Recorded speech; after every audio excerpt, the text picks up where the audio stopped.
Welcome to the Smileline Podcast. The purpose of this podcast is to give real information from doctors and patients about our Smileline prosthetic and the sequence of appointments.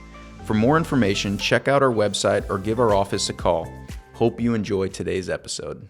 Okay, guys, I'm super excited. We have got an expert in the field here today.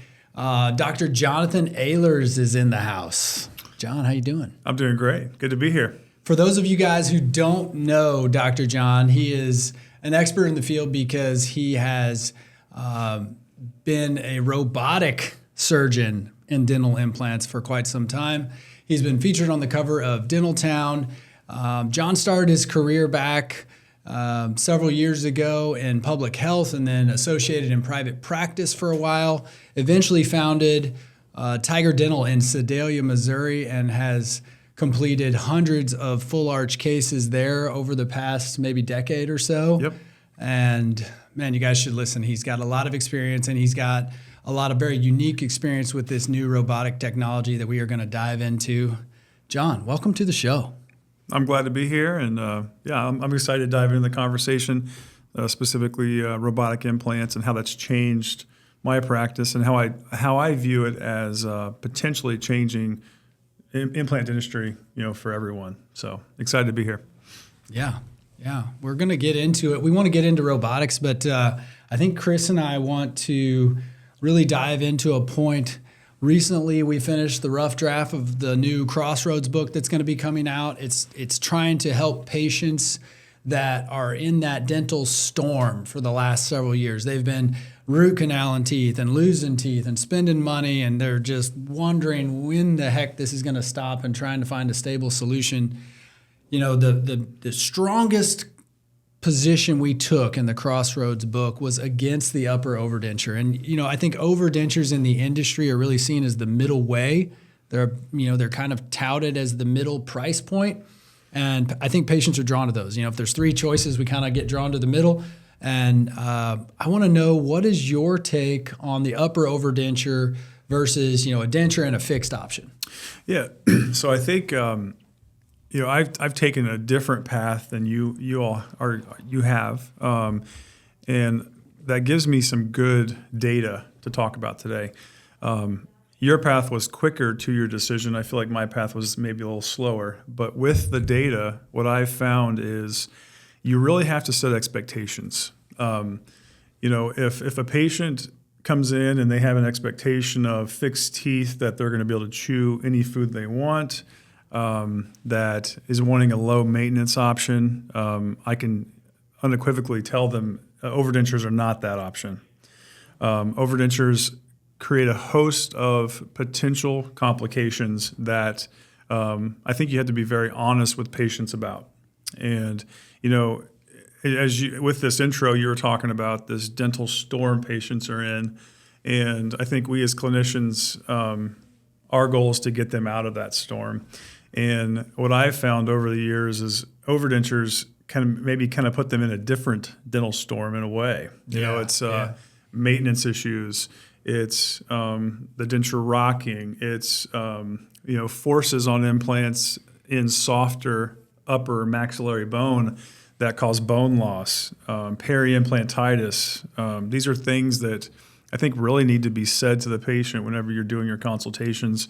And so, and obviously we'll dive into more, but right away, those are things that I've seen over, the last 10 years of placing implants and doing overdentures on the top. Because I do. It is a treatment option in our practice. But we spoke off camera before, and it's something that I think as we are approaching the new year and further years down the road, it's something that I think that we're going to be shifting away from. Yeah, it is so difficult as a care provider to get into a case with a patient, and they have spent a lot of time, effort, and money, and you're just sorely missing their expectations. And then the worst for me is when I get them into the maintenance phase and they're coming back into hygiene and they're just losing bone around the implants. And, those implants are acting individually instead of being rigidly connected. And man, I'm just like, this thing's been failing from day one. And we're just going to watch this thing go downhill until the house falls down. And I feel helpless as a provider. It's hard to bring up, hey, like we should probably make a right turn here somewhere. But I feel like that's something I've really struggled with so much that, in the beginning we tried to just educate patients away from overdentures on the upper. And then this is an upper jaw conversation. Mm-hmm.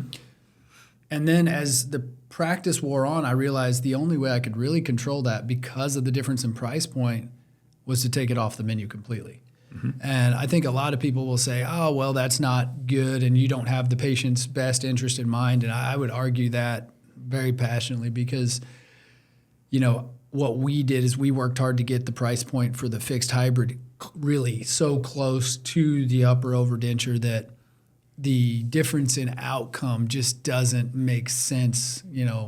The amount you're saving there is so small that it just doesn't make sense for the patients. And honestly, Chris, in the consult, since we've taken that off the menu, really, I do not feel like that has been a hard thing for you to communicate.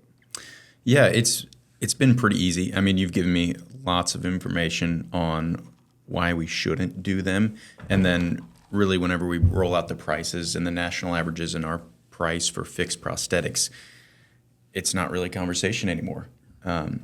So, Dr. John, I'm wondering, during your consults, how is that setting patient expectations? We have lots of conversations about how to set those expectations for the prosthetic that the patient is purchasing and going to. And it's difficult, right? It is, yeah. The way that I frame the conversation is if a patient comes in and they're at, terminal dentition, we are planning full arch treatment, I say the denture is a replacement for no teeth. It's not a replacement for teeth. And if a patient, because the worst thing that we can do as clinicians is if we say, yeah, we're going to take your teeth out, we're going to give you dentures that are not fixated to implants at all, and you can go eat your food, they're going to be very disappointed. If you frame it that if you have no teeth at all, dentures are going to be an improvement on that. And you're going to be able to, we all have those patients. I actually question that sometimes. Like, if I'm going to be a denture wearer, I'm like, Do you just gum it? How many times a year would I just take those things out and be like, hey, that fried fish is just fine on these gums, I don't know. We have those patients. I really question if I would use them or not. I don't know. It's tough. And then you have those patients that have no ridge at all, and they throw that lower denture in, and they just go to town. Right. It's amazing. Right. Yeah. But we can't treatment plan off that. Well, we can't predict it. Can't predict it. Yeah. And so setting expectations, that is my baseline, especially for a lower. It's almost to a point where, they have to convince me to treat their lower arch with a denture without implants. Because we have to look at that too, is the amount of frustration, follow-up, maintenance appointments with that lower denture. Everyone's frustrated. So that's where we start the conversation. Like when you come to Tiger Family Dental or Huntline or any office that does implants, I think it's you came to us for a reason. We're going to try to give you a solution that is predictable, that is going to change your life and how you chew food. Now, as far as the overdentures, I think the lower overdenture is a great solution. We do a lot of overdentures.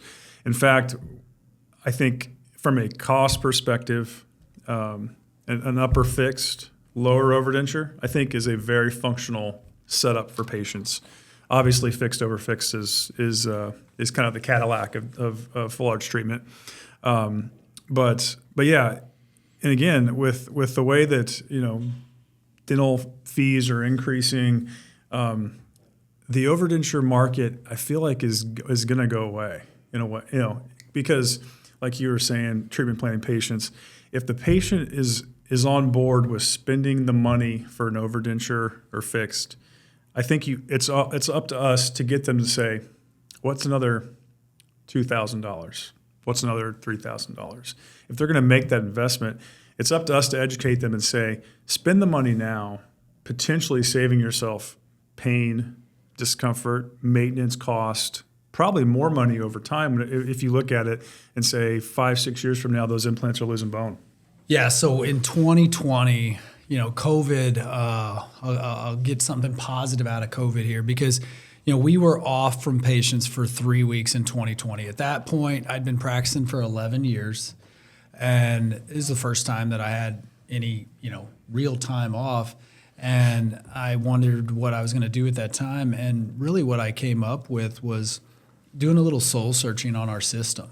And that's when I really moved and I started figuring out when the overdenture, what is it really costing us as a practice?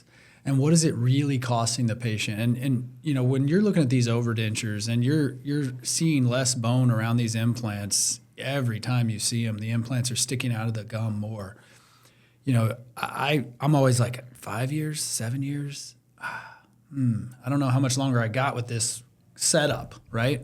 And so, if you look at, okay, I paid for this surgery, I paid for these implants, I paid for this prosthetic.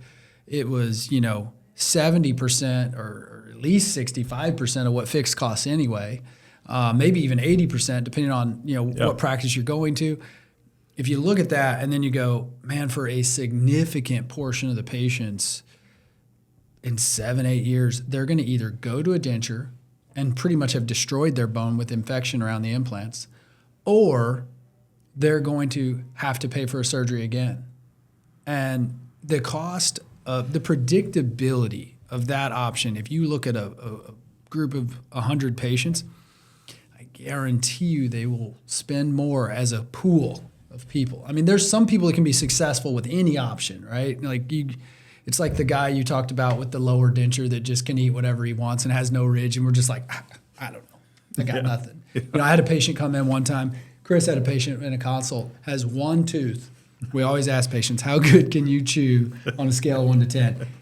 10. 10 out of 10. 10 Eat out of whatever 10. he wants. Because our rule is if you eat at a 10, we can't help you. Like, I can't make you better than a 10. No. You're a 10. The others are going to get in the way. We had another patient one time was missing one tooth. How good can you eat on a scale of 1 to 10? 3 out of 10. 3 out of 10. I mean, so the point is, like, this is why we're trying to get you guys to understand, like, we can't predict everything. We can't forecast the future for every patient accurately. And I get scared to death to offer them a treatment option that is underwhelming to them. And, so that's why, patients look at it and go, he wants me to spend more money. He wants me to spend more money. It's like, we're scared to death to not make you happy. That's really what we're scared of. That's the ultimate, because I've had it before. Surgery, nailed it. 0 bone loss on the implants. Prosthetic fits passively. Patient's not happy. Is that a success or a failure? Surgically, success. Restoratively, we think success. Patient didn't buy the surgery; they bought the teeth. Exactly. So ultimately, that's where we are held to. Measured by, yeah. That's where we're measured by. So it's a difficult proposition. So I'm with you. I think over time it forces us as clinicians to develop systems to where we can eliminate as much of the variability as possible. There's still going to be patients that are unhappy. That's just human nature. But I think if we have the systems to create a predictable set of steps and conclusions, then that's going to give us the most success, long term. Here's a question I think about a lot because I struggle. I think my flaw as a practitioner is that I wear the failed cases. Like I feel like Chris has helped me with this a lot over the years. He's like, Sam, you can't carry all that. Like, that's not like, they're unhappy. Like, you got to let it go at some point. I wear those cases so much. I often wonder about the question, like, in a perfect dental system that is, let's say it's futuristic, like you could snap your fingers and have all the things that we wish technology could provide today. What's the percentage of patients that are still completely, not completely unsatisfied, but unsatisfied? They are not happy they did the process. When they're done, they are not happy with their final outcome. What do you think that percentage is? This is a psychology question because I think that's half of what we're treating. You're right. Yeah, and I think the better the treatment option, the lower the percentage. But I mean, it's hard to even put a percentage on it. There's a significant number, and it's why our job as dentists is challenging. You thought of a number. You just need to say it out loud. I'm going to say between 5 and 8%. 5 was the number that came into my head. Yeah. You? Yep, right there. 5. Yeah, I think 5. I just think, and so I think it's really important for patients to understand, like, there's a 1 in 20 chance that you can have the best surgical team, the best prosthetic team. You can have success by so many objective parameters that we would measure as providers, as dentists.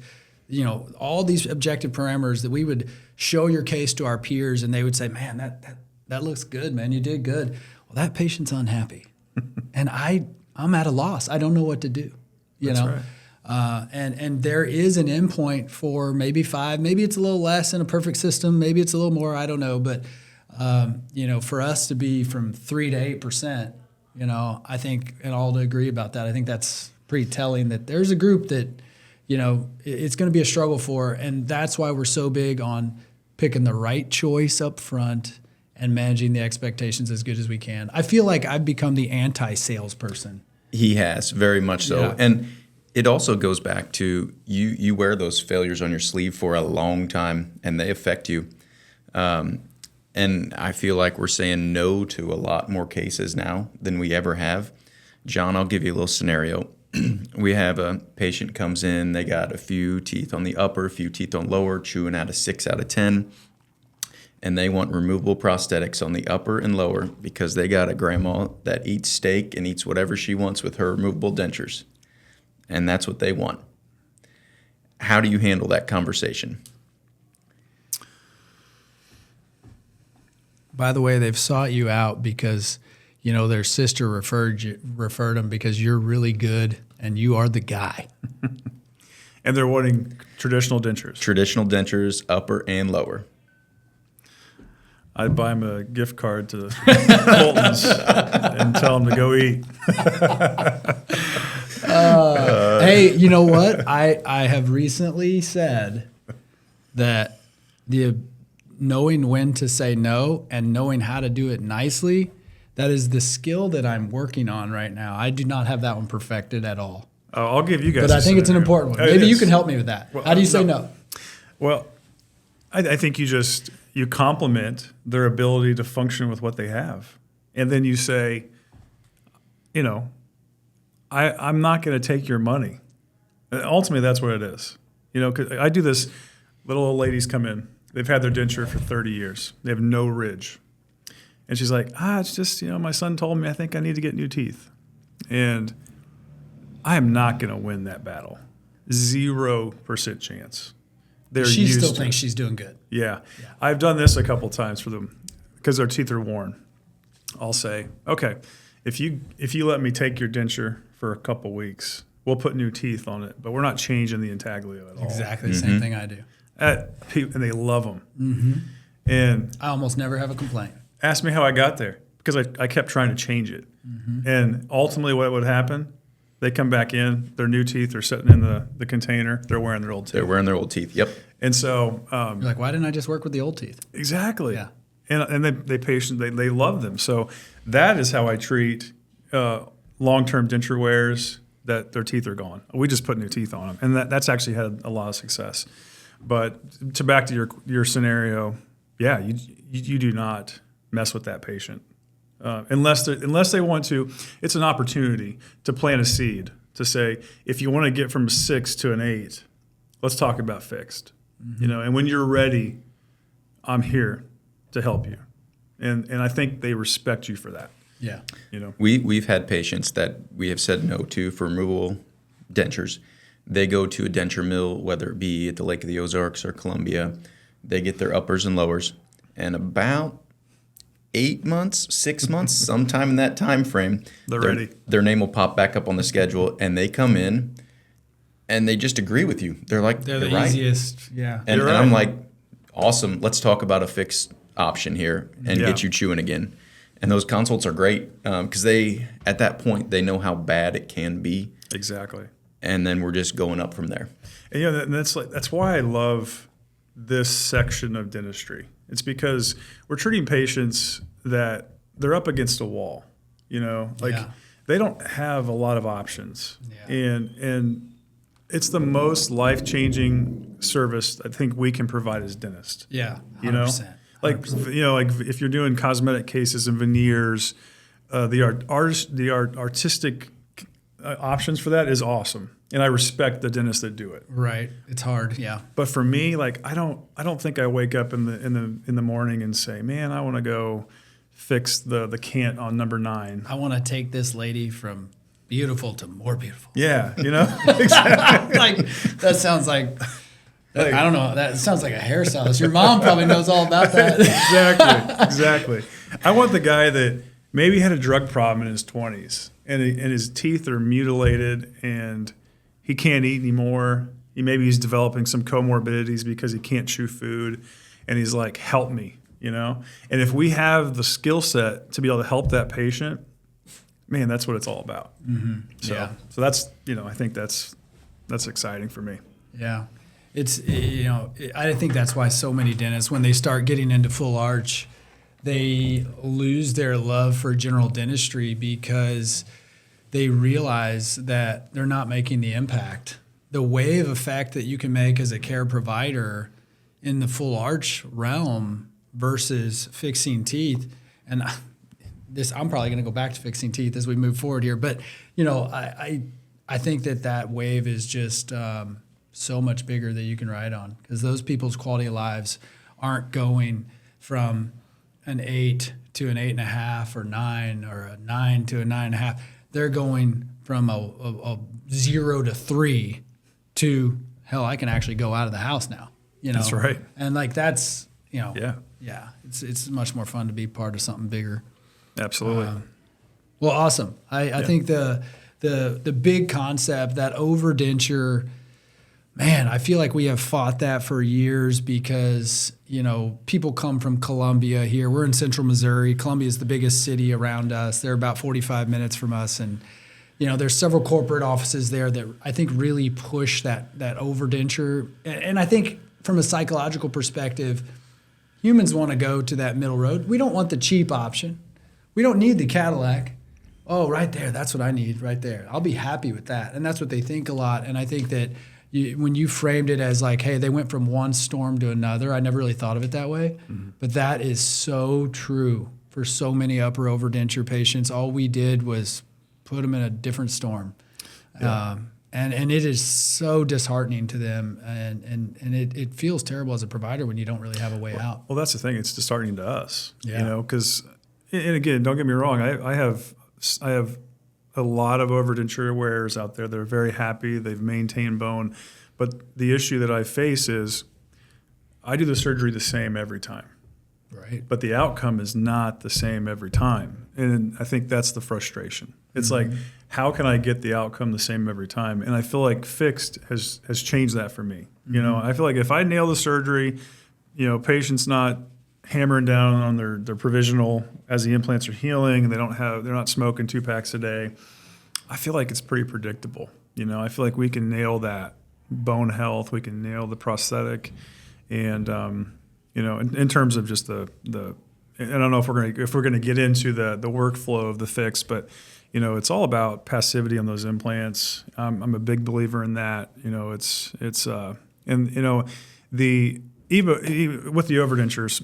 What we have done too is we go to a framework setting on those implants. Mm-hmm. I think that does help, but I think again, you're just raising costs. Now you're getting closer to fixed, and that's what's happened to us. My overdentures over the years, they started looking more and more like fixed. Exactly, and I started spending more and more money on them because I needed them to be stronger because we increased the bite force and it was just like you got tired of splitting your. The patient's in a storm, the dentist is in a storm. Why are we all in a storm? That's what's happened in our office. We've had to add things to our overdentures to make them try to make them work. Yeah, 100%. And so now it's like, oh my, it's $10, $12. Okay, this one we know is the Cadillac. Patients don't take it out. Oh, we're just gonna go with that one. And so we're there. So so let's take that and let's kind of segue into fixed here a little bit. You know, I think that if patients, I so wish I could just let them see inside my brain and see the experiences we've had over the years, and they would realize that it is worth the extra money. It's worth the extra investment to get something. And I really think that if you had 100 patient pool that, and you had a 15-year timeline, maybe 10 even, that you have less investment on the fixed patient pool versus the overdenture patient pool because of the amount of ongoing expensive maintenance problems that overdentures create. But let's get into fixed. So, you know, we both provide fixed solutions and really have gone to that. You know, when did you start providing fixed? I'm going to say 2017, I think 2018. I think that's about right. I think my journey with fixed started with these stackable guide systems. Chrome guided smile is what we used. Very similar to In Sequence, you know. And that was it was a great option for us as clinicians. Obviously, there are those landmarks that we have to avoid: sinus, the nerve that runs on our lower jaw, and so that gave me the confidence. And then also too, I think a fear that I had first getting into full arch is, did I reduce enough bone? You know, am I getting the prosthetic above the smile line? It's the hardest part. It's the hardest part. Yeah. And so I think on those first 20 surgeries, I wanted to nail that. And so I think the stackable guide provided a good solution for that for me, because we had, basically with that, you can snap that on and you know exactly how much reduction you're going to do. So that was my starting point. Had really good results with it until I got to the verification jig. That process of all the analog process of full arch was enough for me to almost walk away from full arch. Man. You go back to, It was awful. Yeah. I hated it. Well, the reason we hate it is because the amount of appointments and time we have to put into it, the amount of redos. You have to make sure these things fit, guys, to a few microns of accuracy. Like this is not construction. This is like micro construction. And, it can be very difficult to get it to fit that well.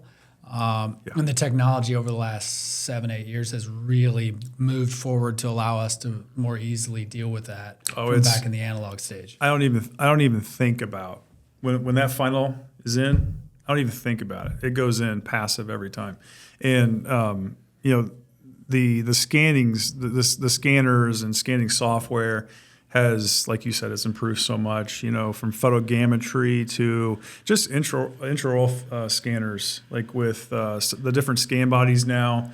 I mean, the passivity is near 100%, and that's the key to long-term health, and also keeping your prosthetics from fracturing. It's if they're setting on the platform of the implant perfectly on every single implant, unless they're just chewing on rocks, it's going to last. Yeah. If we set their bite up correct, the prosthetic will last. Yeah. I think that we kind of started into that about the same time frame. John and I used to work together, for those of you who don't know, but I think that as we move into that digital phase, I'm really curious. So when we started in maybe 17, 18, whatever that was, when we really kind of got like, okay, we're going to go into fixed, we're going to go into full arch, it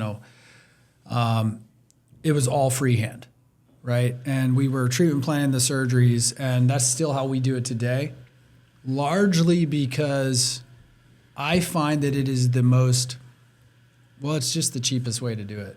I mean, at the end of the day, we're trying to keep the price point down for patients, and the Chrome system that you brought up there, that's a really, there's a lot of really cool systems in the dental industry that also cost us thousands of dollars. So that gets passed on to the patient. And so my big motivation with staying with freehand has been trying to keep the cost down. You went to Yomi, which is the robot. Yep. And so I'm curious with Yomi, like, how does that play into your treatment planning? And for you, I believe it was probably about accuracy and predictability. So dive into Yomi and just give us a little bit of an overview of why Yomi. Yeah, so like you said, I love the predictability of Chrome. The cost was almost cost prohibitive to continue that in my area. Because frankly, I was making a lot more money on Overdentures. Right. And our fixed costs were just crazy. So I had to find a solution. And then, it was funny. The rep that sold me my new cone beam, he calls me 3 months later and says, "Hey, I got something that you really need to check out." And I'm like, "Okay, what is it?" And he's like, "Well, For those of you that don't know, cone beam is the X-ray machine we use to yeah. treatment plan and to figure out these cases. The 3D X-ray is what I tell patients. The 3D X-ray, yeah. And so he's like, "Oh, I'm gonna show up at your office in a bus, and it's gonna look weird, but just stay with me." And so he pulls in my parking lot, and there's a picture of a robot on the bus. And he's like, "Okay, walk in."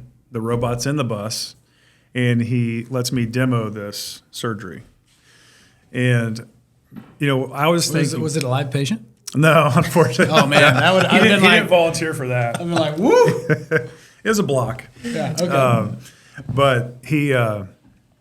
So in my head, I was thinking, okay, what is this going to do for my practice? What is going to make it stand out? And I had a couple cases with Chrome where we had planned an implant on site 4, upper right, and we took the tooth out. We lost the buccal plate. No longer was that site a good option. So I had placed an implant freehand somewhere else to get the spread. Messes up the whole planned workflow. Yeah. This guide you just spent thousands of dollars on is no longer functional. And so I worked that scenario out with the robot. He's like, "Okay, we planned this implant here." I'm like, "Okay, you know what? Let's change it. How quickly is it? How predictable is the change?" And so we changed the angulation, we changed the site.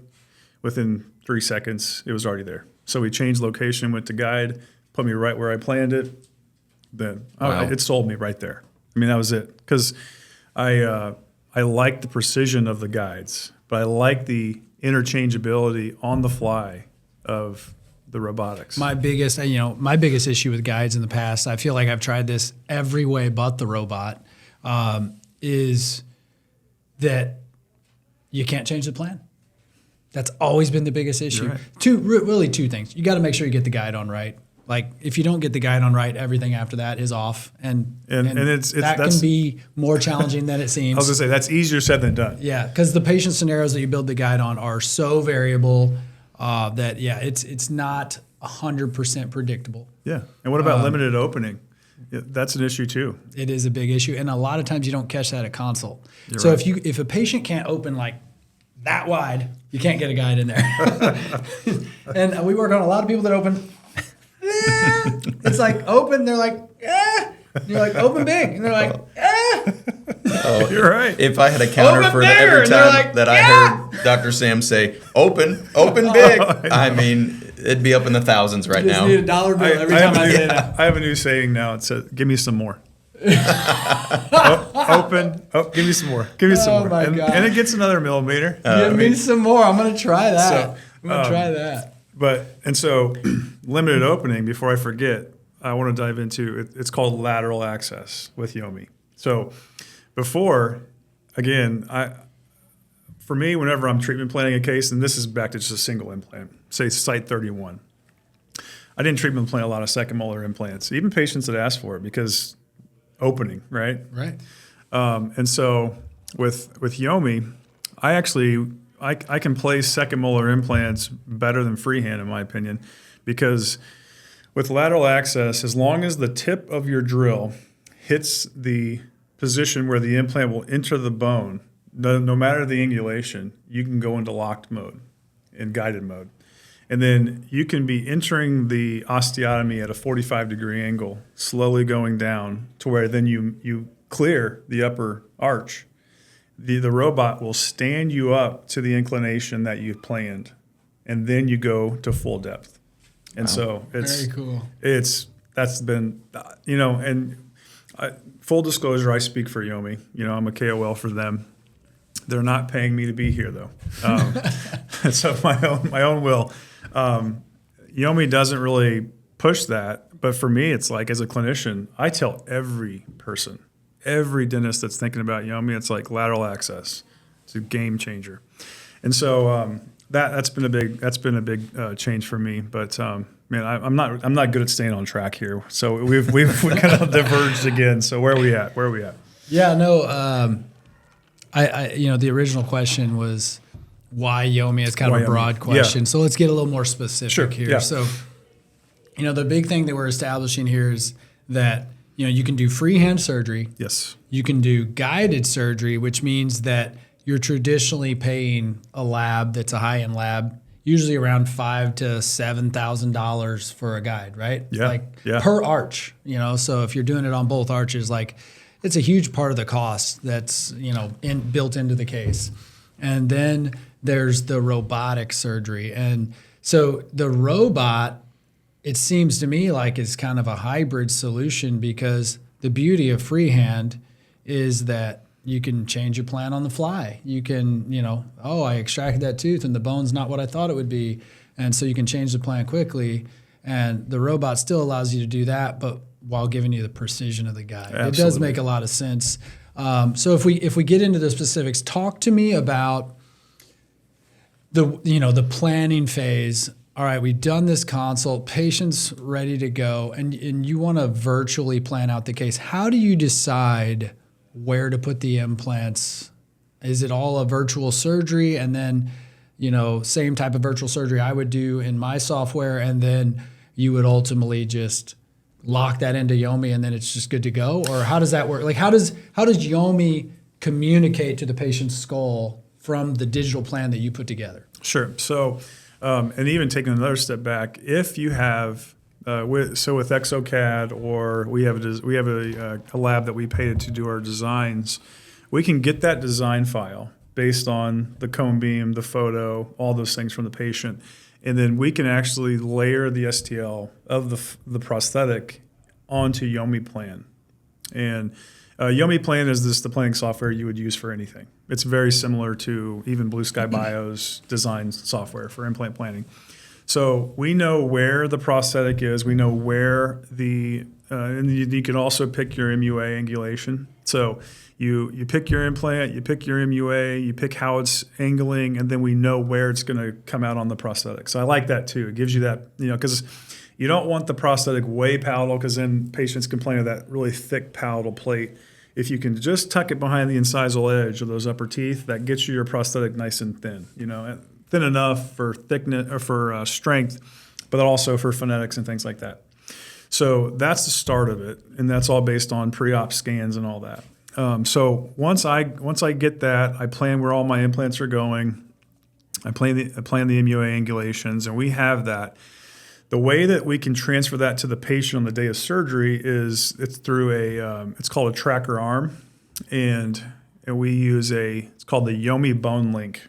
And what that is after I've extracted all the teeth, I take the Yomi Bone Link and we use bone screws that stabilize it. Much like it is similar to anchoring like in sequence or chrome guided. Those yes, you gotta screw it into the bone. Yep. And then once that's connected, it has a little device that you connect the tracker arm to. And then these are all predetermined links and positions.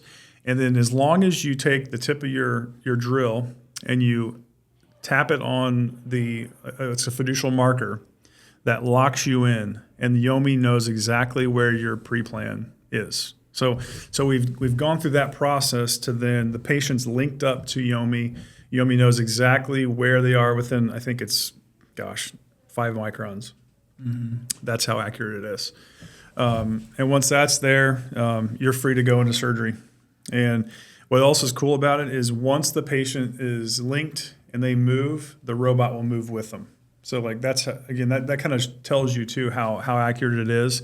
Patient moves their head this way, my handpiece will move the same exact dimension. It's pretty wild. That's pretty cool. I've been after you a while to get up there and see a surgery. I want you to know I'm not kidding. I really want to go up there and see a surgery.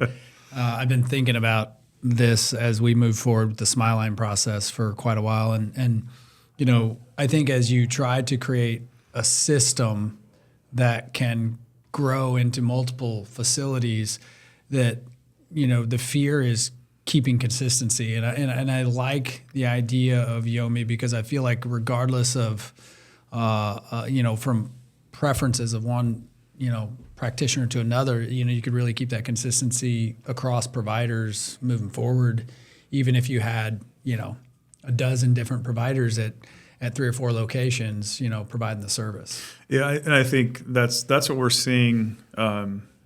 It's what Yomi and Neosis is the company that created Yomi. That's what we're seeing as dental organizations scale. You know, the key, like you said, is predictability, and having a device like Yomi provides that predictability for young clinicians that are kind of getting into the implant market. It's important to where, you know, as some providers are aging out and new ones are coming in, you know, there's big shoes to fill within organizations, and I think Yomi can provide that. So let's ask a couple of hard questions about the Yomi, okay? Yeah. Obviously, I'm a technology geek when it comes, well, really to all technology, the hunting show stuff. I love buying new cameras. Naden can get onto that board. But, you know, so I like the overall idea of the technology. What does it do? Like, what are the costs? Like, how does that affect, you know, your ability to provide the service and your price point to provide it at? Well, number one, I think if you're entering the thought of buying Yomi from a stackable guide perspective, it pays for itself. You know, you're saving. So if you're already doing stackable guides, like, it's a no-brainer. No-brainer, because you're saving $5,000 or $6,000 per arch. Yeah. You know, and then also if you're a guy that's doing guides for your singles, which again we weren't. We came into implant dentistry with free hand. Mm-hmm. That's where for me is like I got to really crunch numbers because the only thing I'm spending guides on is full arch fixed, and so. But again, if you scale your business, and Yomi allowed that, you know, and this is something we didn't even really talk about, but the marketing side. Marketing side. It's like, you know, I can say, you know, we're a robotic implant practice. What do you think that did to your volume as far as full arch goes? It went up, you know, because I think it's you know, every dentist on the corner is thinking about doing full arch now. And so, you know, we need to find ways to stand out in the crowd, you know, become that authority piece for fixed. And so it did. It made a big difference. But so number one, you know, I think saving on that, that definitely that made it easier for the purchase. But I even told my rep, I'm like, I'm not going to raise my fees because buying this robot. I need to make the model work, right? Keeping my costs down. That's my issue with it. Is like I love the robot. If I got to raise my fees to use the robot, I don't want the robot. No, and they'll even, you know, Neosis will even pitch an idea of a robotic fee. Like you can get an implant, but if you want the robot, it's more. I don't like that. No, I don't like that either. Because you're putting the focus on the cost and not the result. Well, what's the first question the patient's going to ask? So you're saying are you not as good if you don't use the robot? Why the price difference? Why the price difference? Are you gonna place it like this? Or the robot's gonna place it like this? That implant, it'll be okay, maybe. All right, I'm gonna go somewhere else, right? Yeah. So like that's an anti-situation. I think all that does is create doubt in the patient. So I was like, that's not gonna happen. Mm-hmm. So I had to say, we have to scale the practice volume. We have to find ways of saving, and we did with the guide. And that was enough for me. You know, and ultimately, you know, like you were saying, we own those failures. We own all, and so in my mind, it's like maybe this is going to give me the longevity of just maybe it's going to reduce some stress, Yeah, it might be just a peace of mind factor to know that like Yeah. you did that with the absolute top of the industry technology that is out there today, and combined with your skill set, Yeah. you know that like, well, who's going to do better? That's right. Yeah, that's true. That's honestly, that would be a big factor for me. Yeah. That would mean a lot. Talk to me about like maintenance and software updates, stuff like that. Like anytime you get into these technologies, you buy a new computer, 3 years later, that thing is a dinosaur. I talked to my IT guy. Hey, well, can't I just use that computer from downstairs and move it here? He's like, that thing's like 3 years old. I'm like, yeah, it's 3 years old. And it won't work. He's like, well, I mean, That's ancient. like, did you say 72? No, 94. That thing's 94 years old. Yeah. So, I mean, talk to me about like, the speed at which the technology is, basically transforming and how hard it is to sort of stay up with that. Yeah. Well, Yomi just launched the Yomi S, which is a new robot. I figured. I know. And it's, man, I saw that, and it's a cheaper price point. It's way the hell better. Oh, man. And so it's frustrating. Yeah. We'll see. Honestly, when you got the robot, I'm like maybe telling you here a little bit, but when you got the robot, I was like, you know what? I'm just going to let John have that a couple years. And I feel like that technology is so new that, it'll probably improve enough and innovate enough that maybe the best time might be in a year or two. That is totally not my personality, but I felt like I was kind of going through a lot. I think I knew that too. And to be honest, I think Neosis was very upfront about that. Yeah. They're doing a pretty substantial trade-in, and so like they're trying they're trying to take care of the guys that were the first to the industry with it, and so not saying frustration with them. I mean, they've been very transparent. But as with anything, they are a tech company, and tech company calendars are on overdrive. I mean, really 6 months in tech is like, a decade. Yeah. And so the things that I have frustrations with my original Yomi, they have solved every single one of them. So, and so for me as a robotic provider, it's like it is a tough decision for me. Maybe we need to buy a few of them and get a better deal. Yeah. I think so. Yeah, I mean, I'm going to buy the Yomi S. Yeah. Because there are things where, So what frustrations did they solve? Yeah. One thing with Yomi is patient positioning. They call them singularities, but if you think of this, it's a big robotic arm.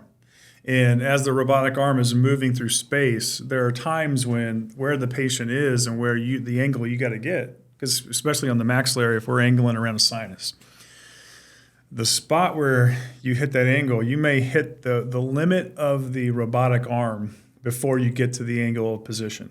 Because I see it all the time. I'm going, okay, 30 degree, 20 degree. We're close. We're getting really close. And then all of a sudden, nope, can't go any farther. And so now you got to reposition the patient, set them up a little bit more or lean them back a little bit more, and then you can get the position and finish your osteotomy. With this new arm, there's no singularities. Does it lose its link?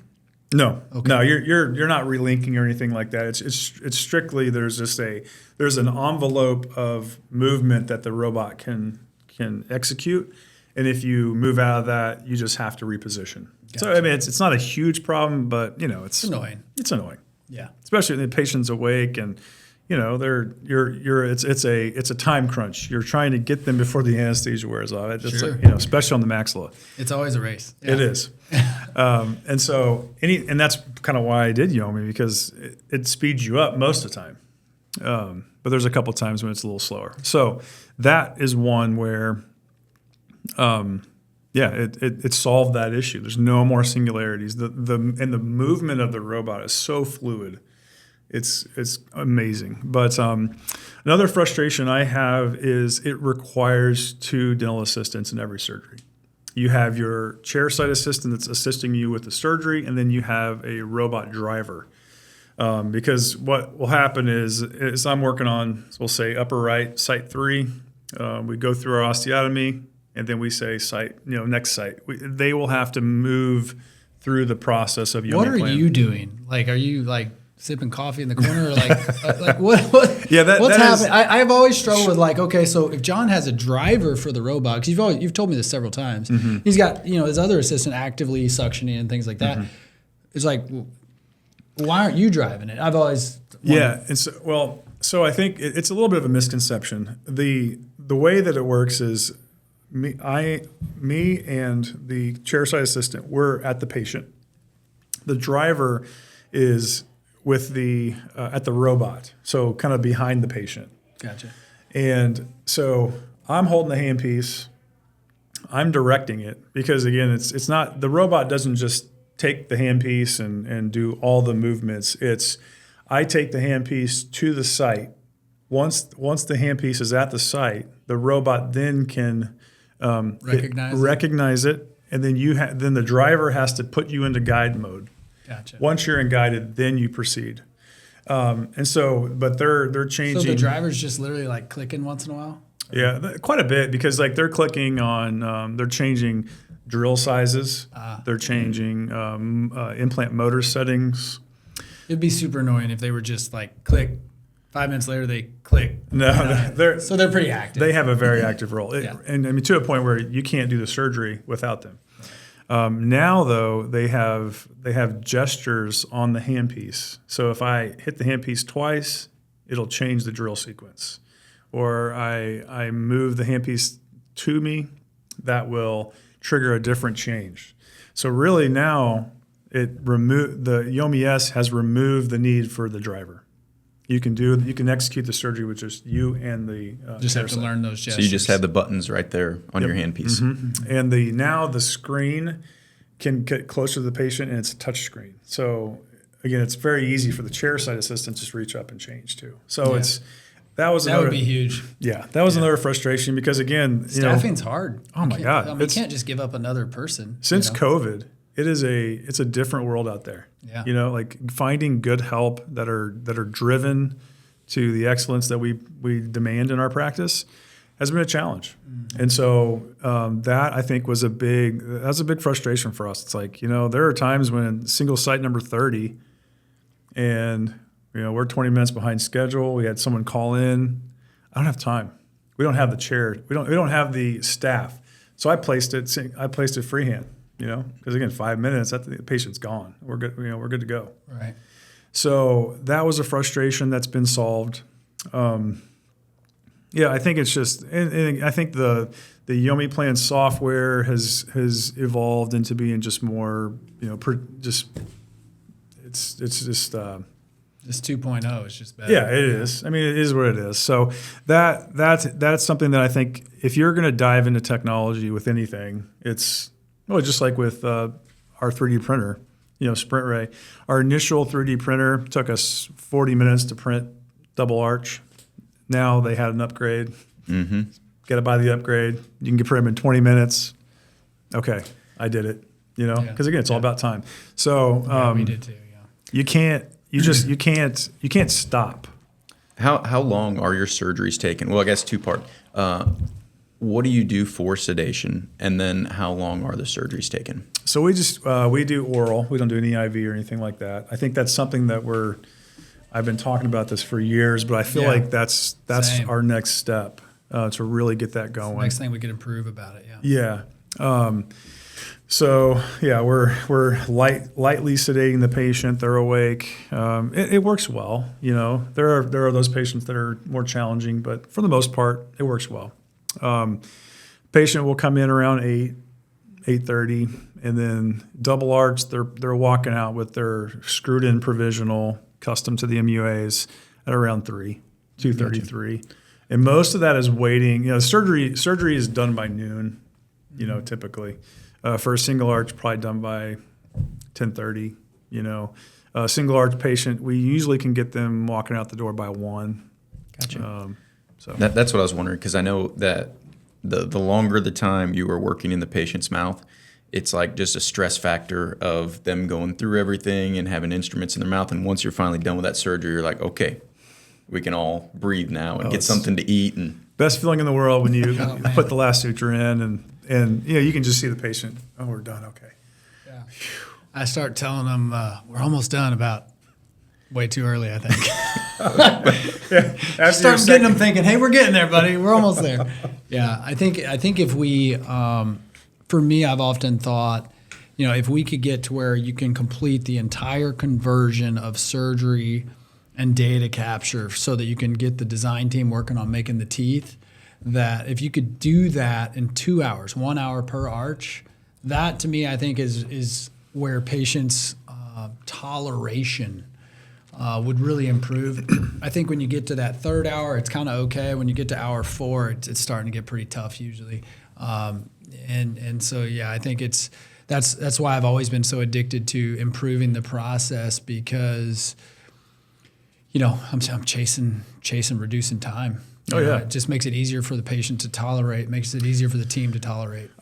One thing that we made a change a couple of years ago that I think it's really changed the whole workflow is we do the lower arch first, and we throw some Marcaine on, and because that arch will stay numb for hours. The patient will be leaving and they'll still be very numb. If I do the upper arch first, every single time I got to re-anesthetize as I'm trying to then do the lower surgery, and it was just like, what? We got to do something different. And interesting. Yeah, that's a good point. I never thought of that. So if you start on the lower, it's been way better, way better. So, and then also hitting the V2 block through the greater foramen, and then that's been a game changer. I can't always hit it, but when I try every single time. I was wondering if that's a good point. I was wondering if Yomi, they might add that in the future. They don't have that right now where it can help you with that. They don't, but yes, I've brought that up to our that would be something that would really help us with our conscious patients for sure. Yeah, I've brought that up to our team, our development team, and part of that too. So what I would love to get for Yomi, I think this is the next iteration of Yomi plan, is where we can have the prosthetic printed ahead of time. Get as accurate as it is, I think that we're that there. Would be huge. We're getting there, and then what I even said was, okay, let's get the general design ready to go, and then if you allow photogrammetry to then be layered into your design, that way we can just, once the surgery's done, do our photogrammetry scan, layer that into our design, and then it's ready to print. There's no design wait, I just had a thought. It would be incredible if you could design and print the prosthetic ahead of time, and then the Yomi software was somehow connected to your mill software, and the screw holes were the only thing you did post-surgery. That would be next level. Because speed, now the patient gets there at 8 and they leave at noon with a dual arch instead of 3. Oh, that's the hardest part for us is surgery's complete. We do our scans. It's a 40, and again, I'm not complaining. It's pretty quick, 45-minute design time. If they can nail that every time, and they do, that's awesome. I'm just saying, like you said, and I think even though, say it's 20 minutes to print now for Sprint Ray, I think if we can have 95% of the design completed, we throw in the photogrammetry to get our implant angulation, make that change. And I would think the software could do that within seconds. Once that's done, it's ready to print.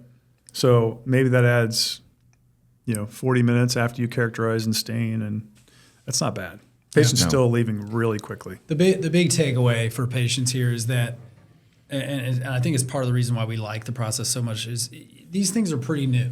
They've been around for not that many years, and the innovation of them is like, the docs that are doing these digital workflows are really they're kind of part of the innovation. They're giving feedback to the engineers. I think that we're going to see this thing get cut in half on the time. Oh, yeah.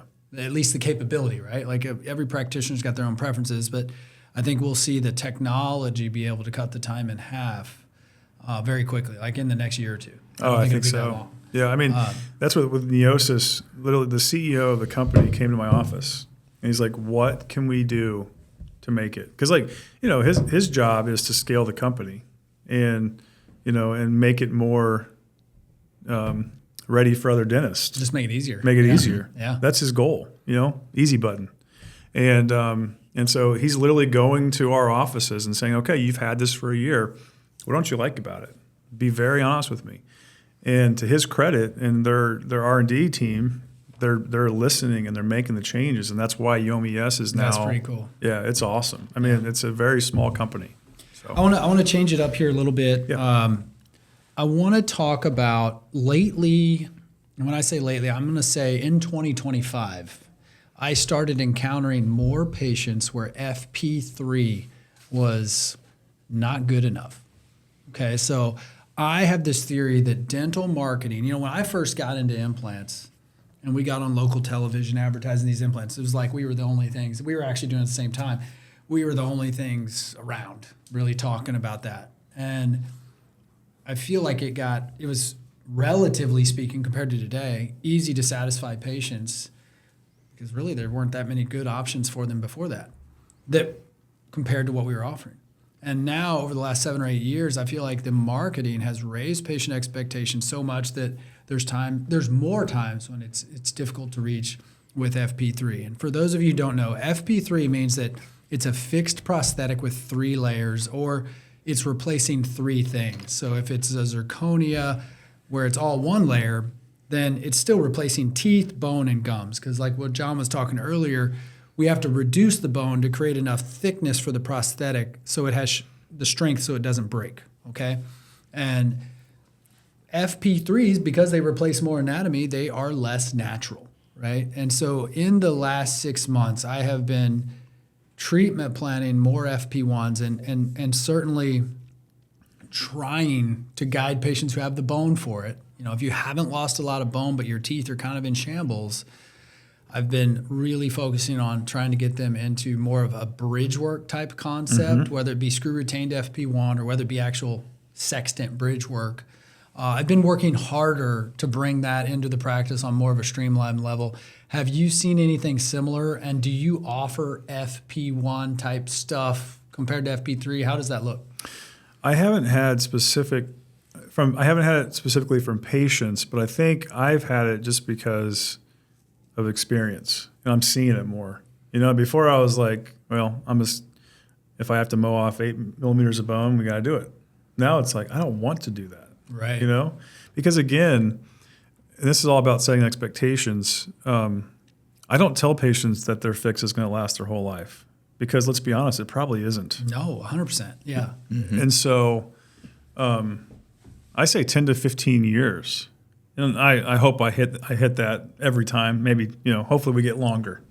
But the idea that we're going to mow down all this bone just to be able to fit into what I know what to do, that's not best for the patient. If the patient has adequate bone and they've got a high smile line, then we have to do that. So, I do FP1s. I think it's the most challenging thing you can do in dentistry to nail that. So, I talk about FP1 versus FP3 in the book. I don't know if you've seen that chapter, but I try to outline for patients really what those differences are. And frankly, I think that given the proper amount of education, dentists and patients alike would choose FP1 if they can. Unfortunately, the anatomy a lot of times is excluding some of those people because they've already lost so much bone. But for our patients that haven't lost that bone, and maybe also for the patients who are they're 40, and we're like, maybe this solution can last 15, maybe can last 20, but like I need a backup plan for when 20 years comes to fruition. Especially, I tell people this all the time, and I think they kind of laugh at me. I'm like, I got into doing this Cadillac unicorn thing in dentistry pretty young. And I think that a lot of the guys that started doing this when they were in the last 5-10 years of their career have a security blanket that we don't have. We're going to see them again. We're going to be Exactly. practicing in another 20 years. And most of the guys, how many cases have we inherited where they're like, yeah, this guy did this thing for me. No one even knows what this implant is anymore. Can you help me? And, That's right. Nobody wants to touch them. They're like, ooh, you got the disease. You got the, Yeah. I don't know what that is disease, And so I think that you've got to kind of start thinking about that as a younger practitioner, and especially when you're working on younger people. And I keep driving myself more and more to FP1. What I have found though is the surgeries are, they're much more challenging. They are. And I wonder, like, Yomi, I feel like would probably be a pretty awesome solution to an FP1 case. Absolutely, because again, you can off your STL, you can plan that implant's going to come out the cingulum of a very tight window now. Mm-hmm. FP3, you've got a good, it's like interstate. We can hit the interstate. Now it's like, we got a sidewalk. We got to hit that sidewalk with our how the implant's emerging, and even depth, all those things. Creating the scalloping for maintaining papilla, because all those things now. There's so many things. The soft tissue management for FP1 becomes, I think, paramount versus FP3. It's like, let's close it up and it's going to cover everything up. We're good. But FP1, it kind of initiates a lot of challenges. Right. But I think the full arch industry is changing, because for years these guys were thinking, we can cantilever 20 millimeters and it looks really good. But all of a sudden now the industry is seeing 10, 15 years down the road, and all of a sudden, oh man, we have for every arch that we did in the 90s and 2000s, there's a revision coming. Mm-hmm. And so if we mow off all that bone, now all of a sudden we're doing these distant sites. We're doing zygomatic implants. We're doing all this remote anchorage stuff. Yeah. Which it's a reality that's going to be needed. I'm glad that we have surgeons that do it. Yomi allows for it's not FDA approved yet, but it's coming. And clinicians are already doing off-label use, but we can do flapless pterygoid placement with our implants, virtually eliminating the need for cantilevers, because I think that's what we're seeing. Have you seen pterygoid implants are implants that go backwards into the jaw, and this is a really just used on the upper jaw. It allows you to get an implant in the molar sites on the top. Have you seen that most of your cases that, have that bone for that pterygoid implant, or are you seeing that a lot of them still don't?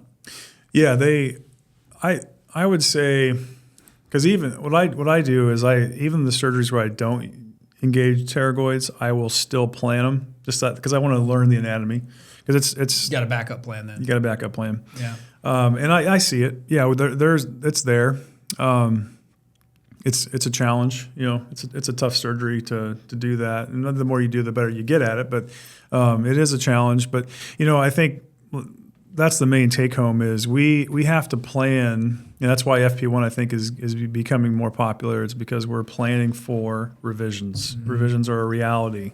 It's we got to be honest with patients. This surgery does not last forever, and we want to set them up for success down the road. Yeah. FP3, that's just scary that you don't even have a backup plan. Yeah. I mean, really, you don't. I saw a lady yesterday. She's a hospice nurse, and really struggled with the consult. Mm-hmm. She really wants to go to implants. She's 55 years old, healthy gums. Like, if we did do implants, it'd definitely be a bridge or an FP1 case.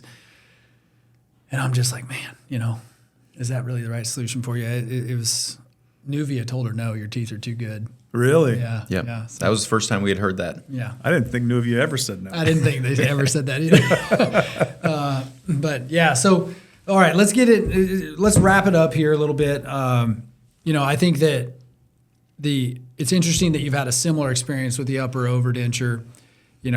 Combined, I always tell patients I've done hundreds of full arch cases. I would say that's fair. Between the two of us, we've done some thousands of full arch cases.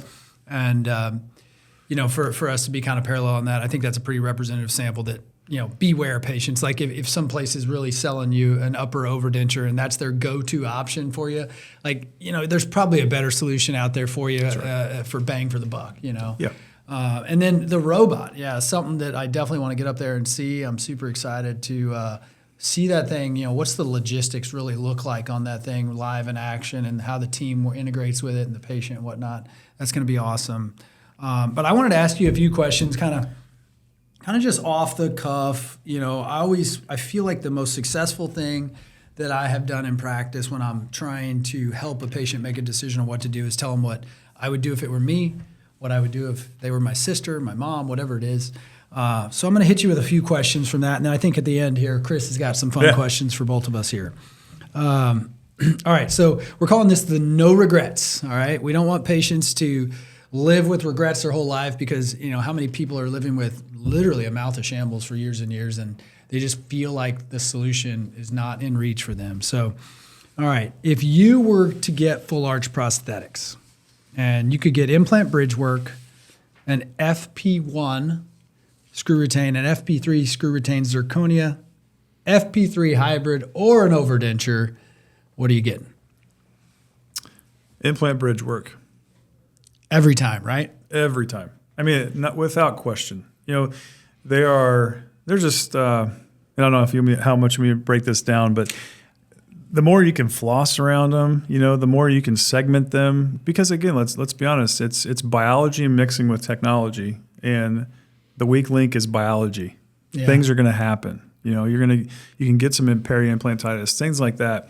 If you have it all segmented, that's why I love the idea of I'm trying to think, they call it, is it 3-on-6 or something like that is that workflow? Yeah, I forget exactly what the little phrase is, but yeah, I know what you're talking about. But if you lose that one implant, okay, that's all right. You still got, 2/3 of that prosthetic functioning to where we can get you back, regraft it, replace. So the implant bridge gives you flexibility of design. And I'm choosing that all day. Not to mention you're maintaining most of your gingiva, you're maintaining your bone height. So in the book, I break down these different things so patients can really dive into that. We might have to have you back and dive into some of these more specific topics at some point. Yeah. But so bridge work is just a replacement for teeth. It doesn't replace bone. It doesn't replace gums. It's the most low profile thing that is possible. Problem is not nearly everybody has the bone for it. That's right. But obviously that's and I know you love to say in consults, like patient satisfaction with implant bridge work is so predictable. It's like, I don't know. If we can choose that. Like 2 times I've had a patient be like, yeah, it's kind of like in my tongue a little bit. Can you smooth it? And I'm like, yeah, smooth it a little there. How's that feel? Oh, that's way better. Yeah. Oh, sweet. It's so low profile. Yeah. It's all they're really at that point, they really are just getting back their teeth. So this is where my theory comes from that scares the death out of me to offer all these prosthetics to patients, because I believe that patients think when they get implants that they're just getting their teeth back.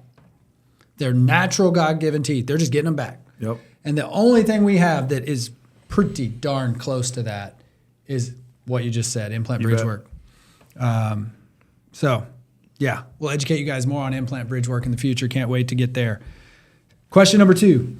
I know you cut a lot of wood back in the day with your grandpa. If you were a cordwood cutter for your career and you were at a dental crossroads, what prosthetic option would you get and how would you pay for it?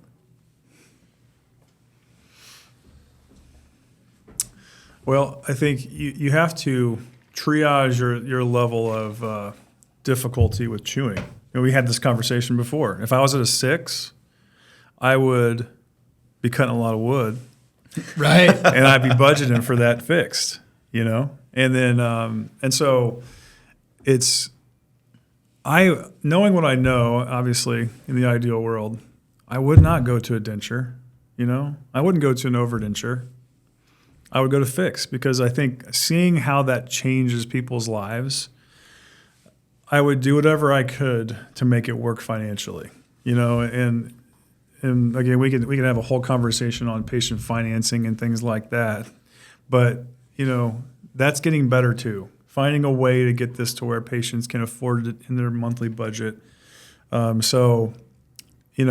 would make it happen however I could, and I would try to forecast it.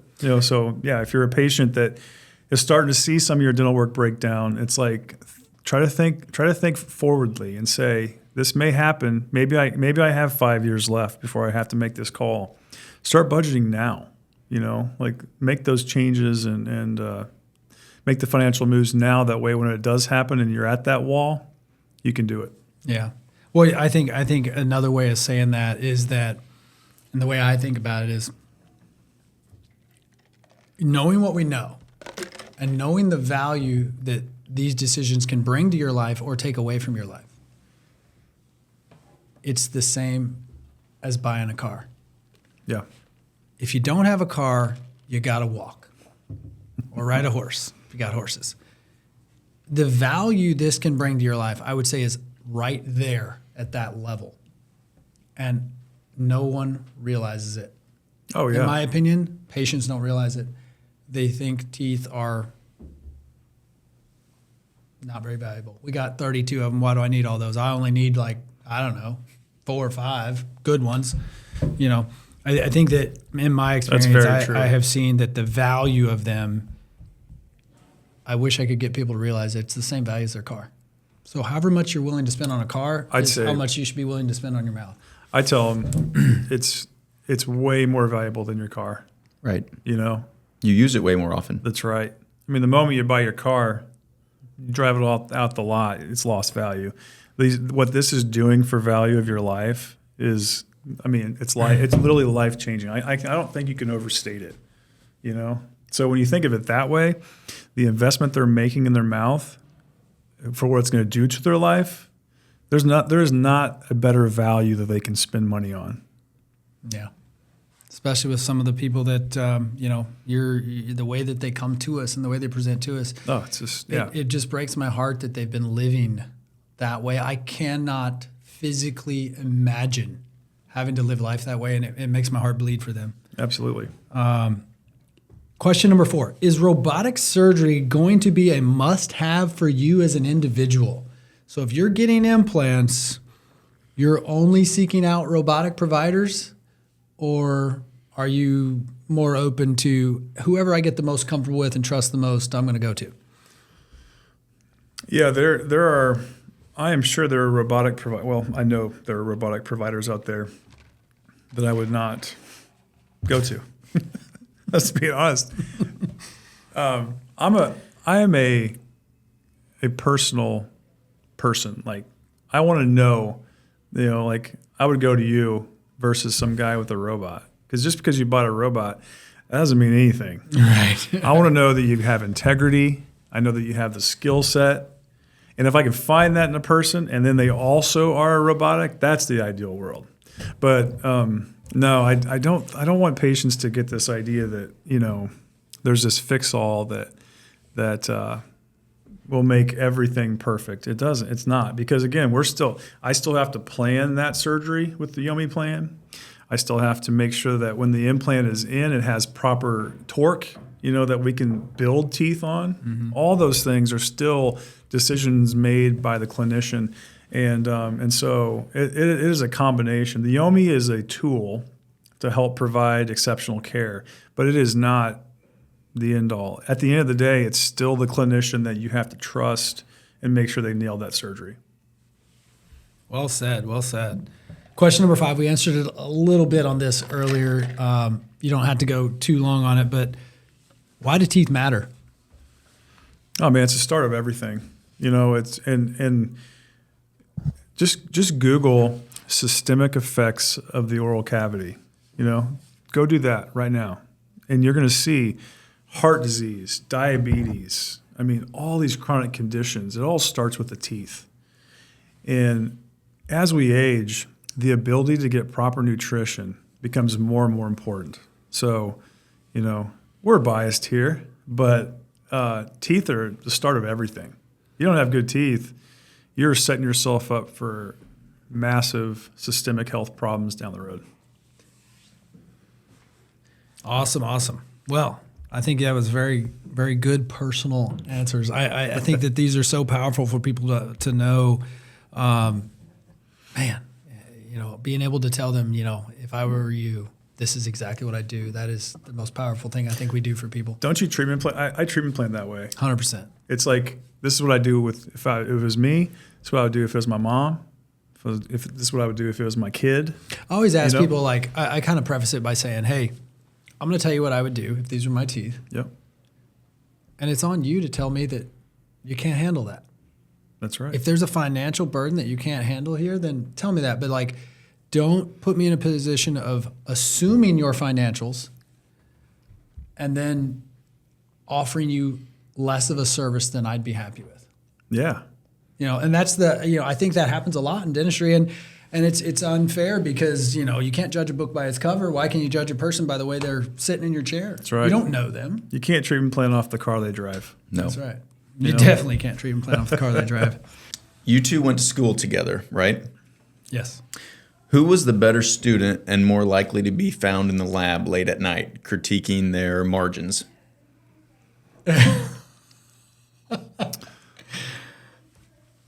Dr. John, you go first. Okay. We're talking dental school here? Dental college. school, yeah. Oh, okay. Well, so we were a year off in dental school. So Sam got in after 3 years of undergrad. Mm-hmm. It took me 4. I got my bachelor's. Sam was like, I'm done with this already. I think Sam was ready to go to dental school, out of high school. I don't know. I think we have different personalities in a way, in that I think Sam is just he's been more of a maverick. He's like, he wants to figure it out and on his own in a way. So I was always I don't know. I guess I would say probably me. But I don't want to discount Sam either. He put a lot of time in, and he's always working on his craft. So yeah, that's a tough one. I think in dental school, if you're referring to dental school, I think that a little bit hard for us to answer because we actually weren't in class together in dental school. But like, if you transform it to college, I know the answer to that one. Undergrad, without question. Undergrad, it was that guy for sure. Yeah. I know. We're both athletes by nature and competitive. And my goal when I went to undergrad was I'm not going to get a B. And so I was neurotic about my preparation. Gotcha. Every single class. It's to that degree. Undergrad was harder for me than dental school. Wow. And I think it's just because of the pressure I put on myself. So. And you were playing baseball Yeah. at the same time, right? So you're juggling multiple things there. It was. It was great. That's why I always, and this is not necessarily dentistry, but I always say, get your kids in athletics. It is such a life lesson. Be a part of a team, work their butt off.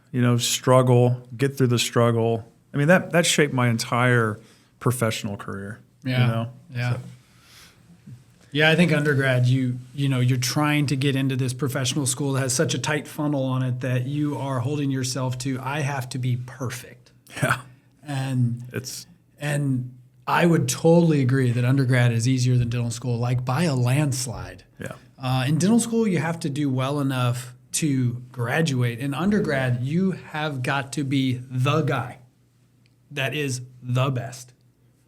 If you're not that guy, your chance of getting in is questionable. You still might get in, but it's fair to say that it's questionable. Yep. That's right.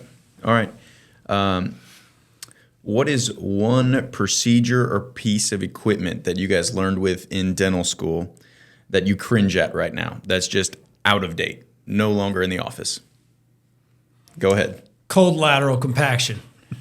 That would be a root canal that is done in the most old school way ever. Yeah. No. Cold lateral. Every time I hear that phrase, I kind of yeah. It's awful. Cold lateral exists because dentists want to see it look nice on an x-ray. It is not about sealing a root canal at all.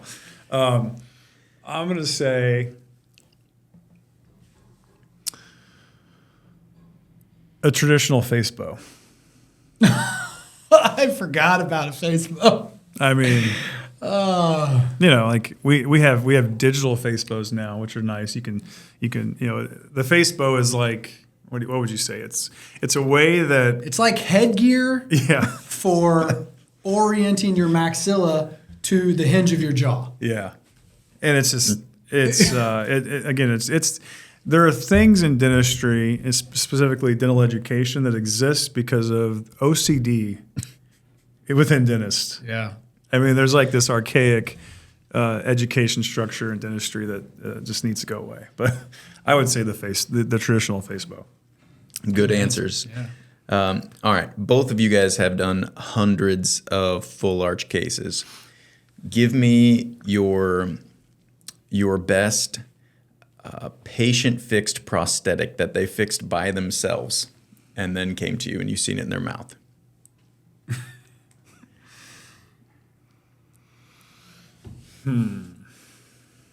I hate to say it, but patients are not very good at fixing their prosthetics. I did see a super glued denture. I've seen a lot of super glue. I saw a super glued denture just in this past month that I literally remember complimenting. I'm like, this is the best super glue job I have ever seen. It was so good, honestly. Okay, so a little backstory. I saw her. She had a crack in her overdenture. I saw her in hygiene. She had a little crack starting. It wasn't broken, but she had a little fracture line. I said, hey, we need to get you back, do a reline. They'll kind of redo the whole thing. I'll make it stronger. Let's do that. It'll be simple. You're doing fine with it. Easy solution. Well, like a month goes by before she schedules the appointment. And so little did I know, in that time frame, that crack, she broke it completely in two pieces. All right. So then she comes in for a reline, and she had it super glued. And it was super glued so good that I didn't even notice. And I sent it to the lab, and the lab guy calls me and goes, hey, I don't know, this thing's broke all the way through. And I'm like, what? It's not broke all the way through. I took a reline impression and snapped it on with it super glued, didn't know it.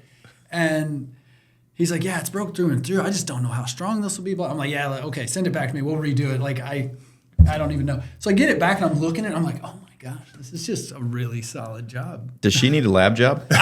I literally made the joke. I said, we're always looking for good lab people. I did. I've got a great one.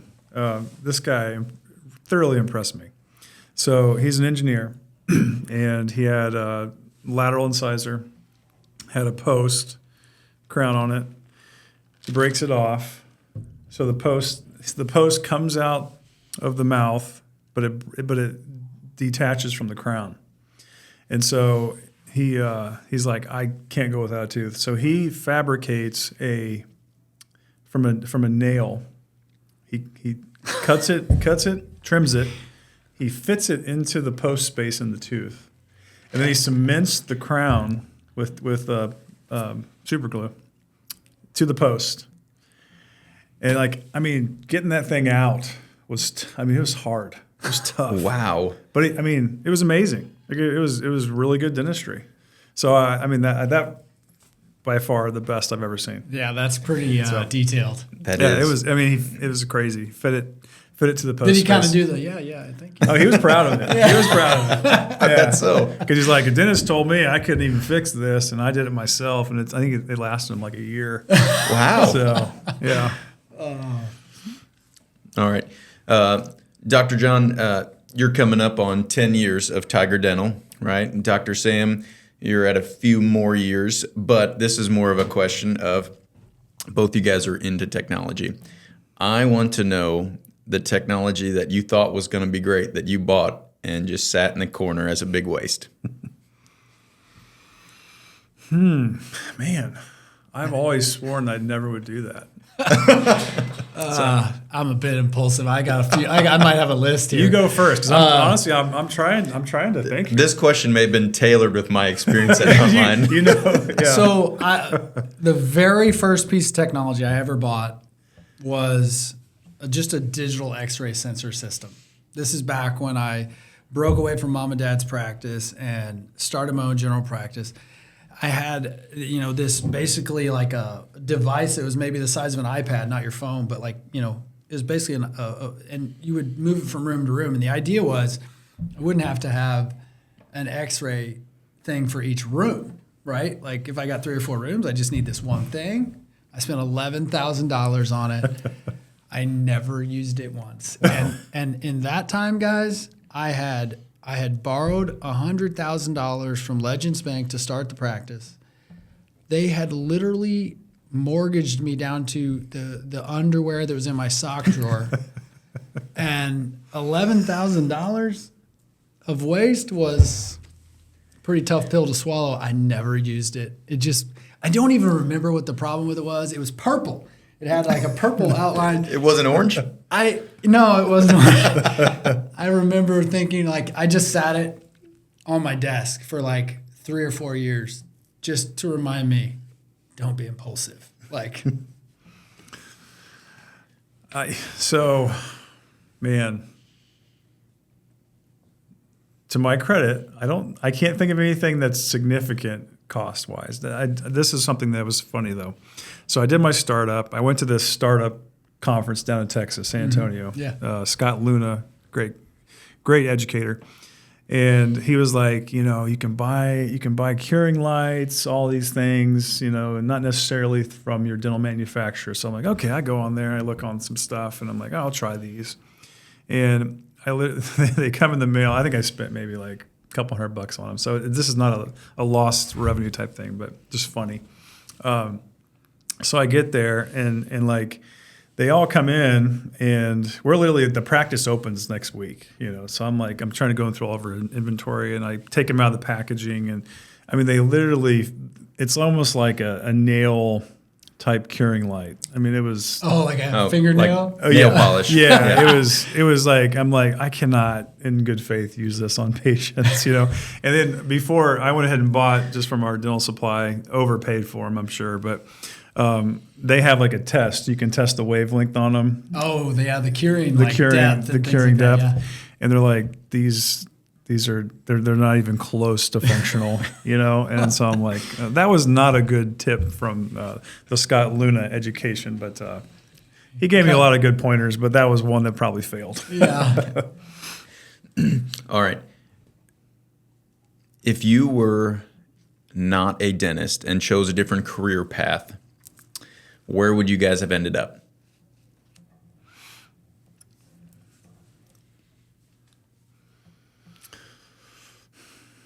I mean, I got one of two options, I'm blessed with a lot of talents. I'd either been a fighter pilot, but I might be too tall. So probably Morgan Wallen. Oh, man.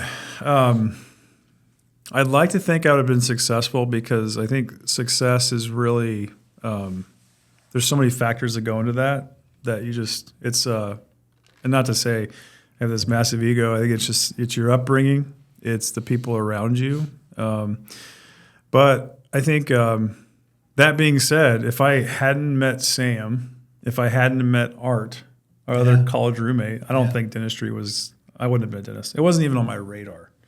I was thinking medicine, possibly pharmacy.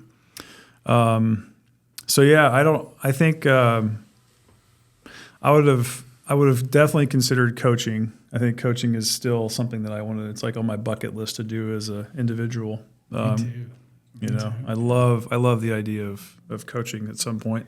So I don't know. I would say either medicine or educator, probably. Gotcha.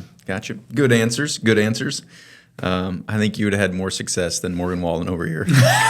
Yeah. Unfortunately, I'd have found out that maybe that was more in my head than reality. All right.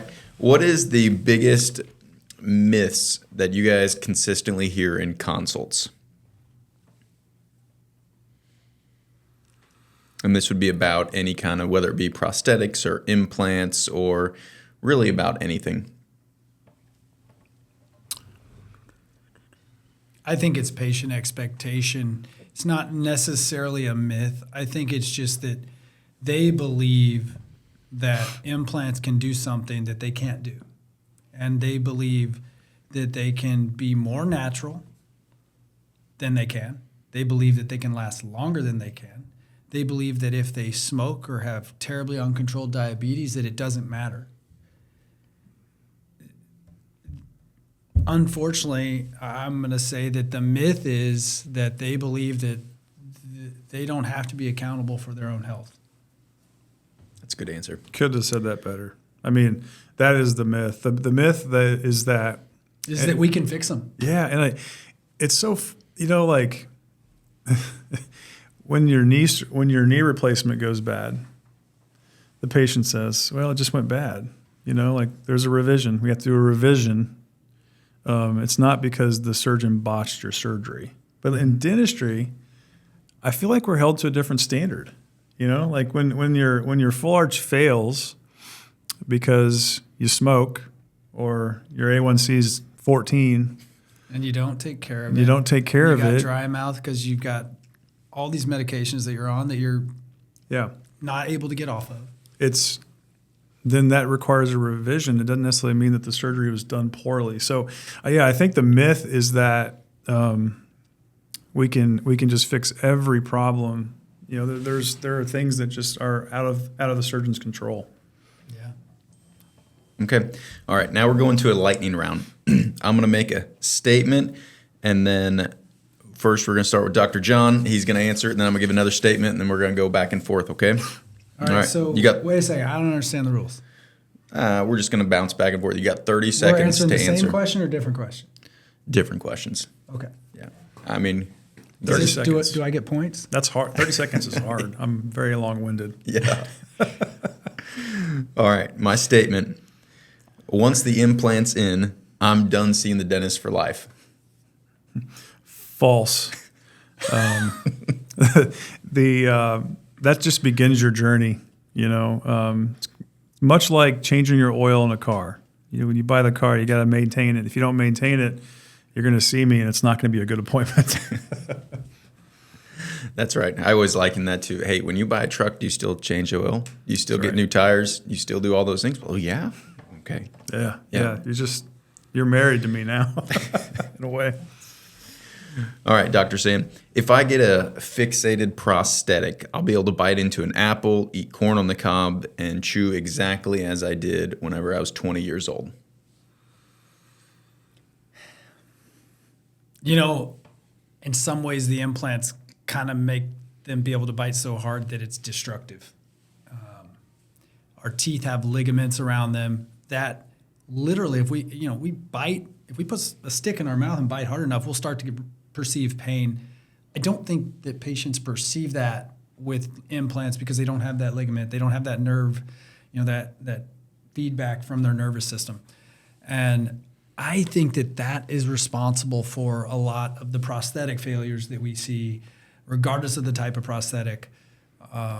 The feedback of bite force is just not there. When you look at studies on the amount of bite force that people can put their teeth under, it's pretty incredible. And if I had a wish there, it would be that implants could give that feedback, but they can't. They don't. Yep. All right, Dr. John, I don't know if you ever encounter this. We see this a lot. I was told I don't have enough bone for implants, so I'm stuck with traditional dentures forever. And I was told this 5-7 years ago by somebody down over there, but I can't get implants. Yeah, so much of it is the skill of the surgeon, and if it's been that long, I think they need a 3D scan because there are ways that we can deliver with implants that, possibly they couldn't before. Even if it's remote anchorage, there are cases where I say, I can't place your implants, but you can get implants. It is very, very, very rare where a patient just cannot get implants. There's so many options nowadays. Yeah, good answer. We see it a lot. They were told 5 years ago they didn't have bone for a single implant up here next to their sinus, and then, they're looking at doing a fixed upper and lower. Yeah. If I get titanium implants, I'm going to set off the scanners at the airport every time I travel. True or false?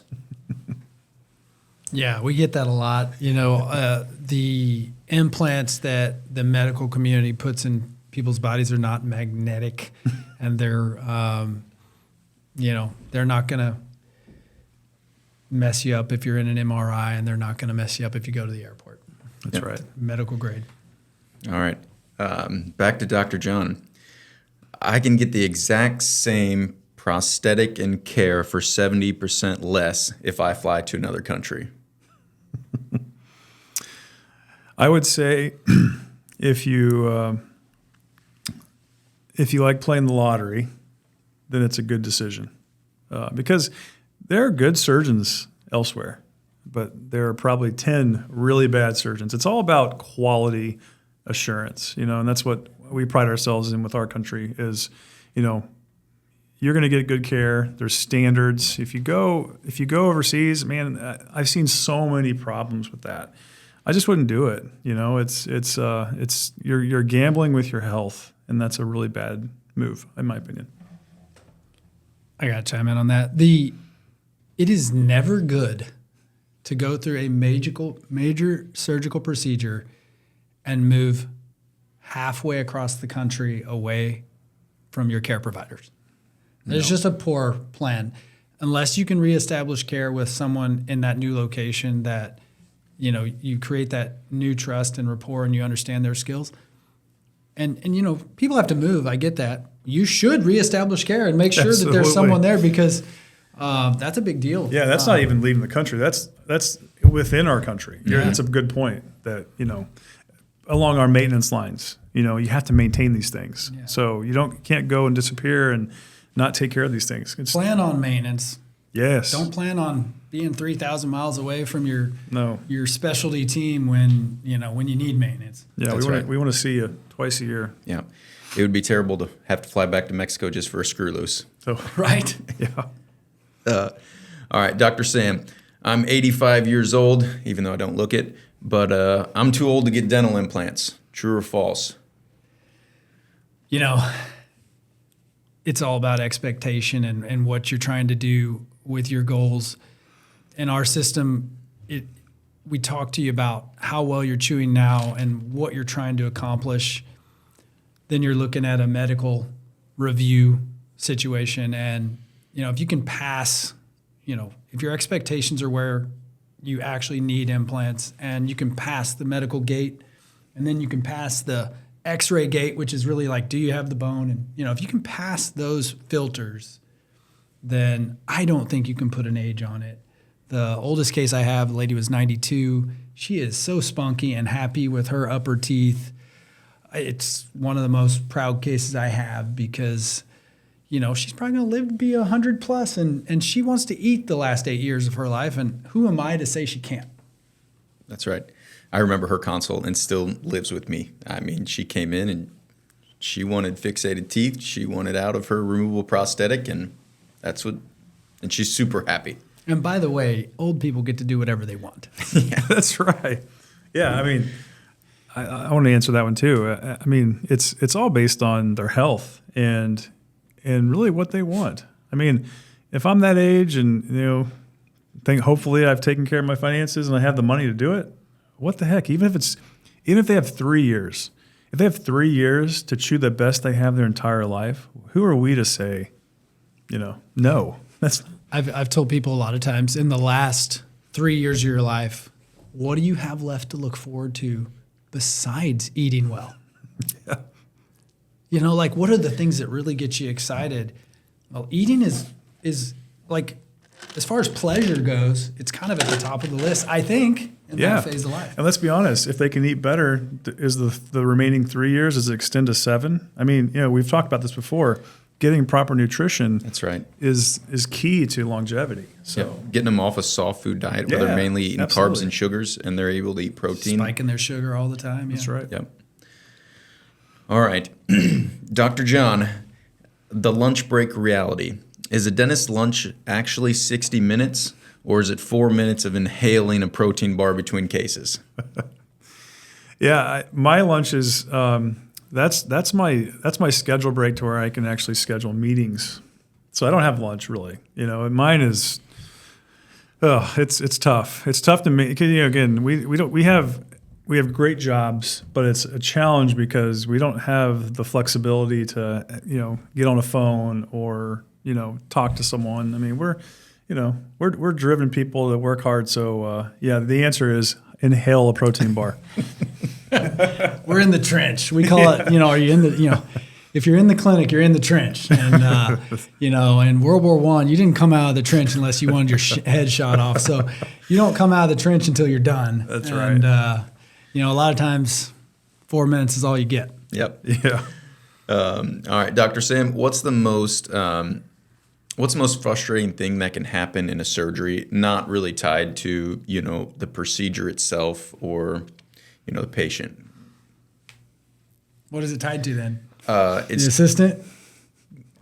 It's tied to an itchy nose, putting on gloves whenever your hands are sweaty. Yeah, well, that one is a big one.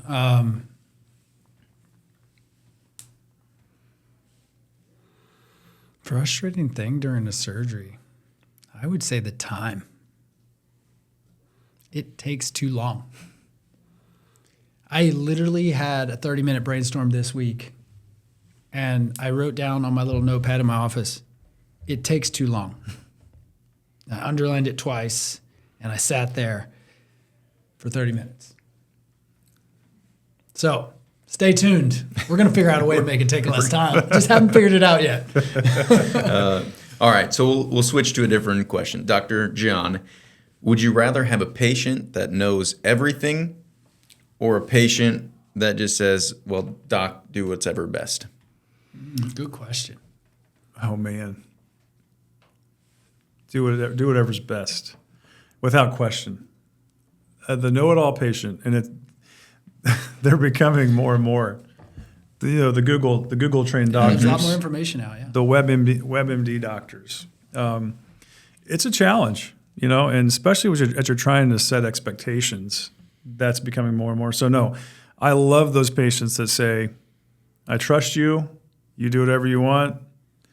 Because again, it's all about integrity. I'm not going to do something that's not beneficial for them. So those patients that put their ultimate trust in me, I will treat those all day, every day, versus the know-it-alls. I think to give know-it-alls credit though, like I just recently this year had 2 discs replaced in my neck, and I found the experience very enlightening because I was the patient. And I don't know if you know or not, but orthopedic surgeons' business models and the way they set up appointments and consults, dentist, what we're doing and what they're doing is parallel. And I just found the appointment process really entertaining because I felt like I was seeing through my patient's eyes and looking at me. Yeah. And I was not a know-it-all by any means, but I asked questions. So I certainly wasn't the hey, doc, I trust you, just whatever you think, patient either. Mm-hmm. And I think that it's important for patients to know if you come to us and you're educated, we love that. And you ask specific, intelligent questions about the process or the type of prosthetic or whatever it is that, the average patient maybe wouldn't ask. Absolutely. What we don't love is when you question our integrity. Yeah. Or our motives for why we offer you a certain solution. And this is where I think the line between the know-it-all patient and the educated, questioning patient is at. Because the know-it-all patient not only asks the questions, they question our answers. And it's like, well, wait a second, who's the expert in the room? That's right. Yeah. And they might even question our motives. And when you go there with me, guys, I'm looking for a way to move you out of the practice as quickly as possible because I want to work for people who trust that we have their best interest at heart. Yeah, that is 100% true, 100% of the time. If you've lost the trust, that relationship can go nowhere but down. Yep. Well, John, thanks for coming on today. It's been a blast. I know we covered a ton of topics. We probably should break this down and do things more specifically for you guys. Hopefully you guys got a lot of information out of this. And, I want the patients, I want people to understand how passionately we feel about this topic and how firsthand it has affected our lives so much. You only get one shot at life. And I don't want anybody going through it regretting that they should have made a change that's frankly so fixable. With the technologies we have today, certainly the robot and everything else we have in this digital world that we live in today, it is so fixable. And I just want everyone to know that it's worth it. Don't wait for someday. Live with no regrets, and we'll see you next time on the Dental Crossroads.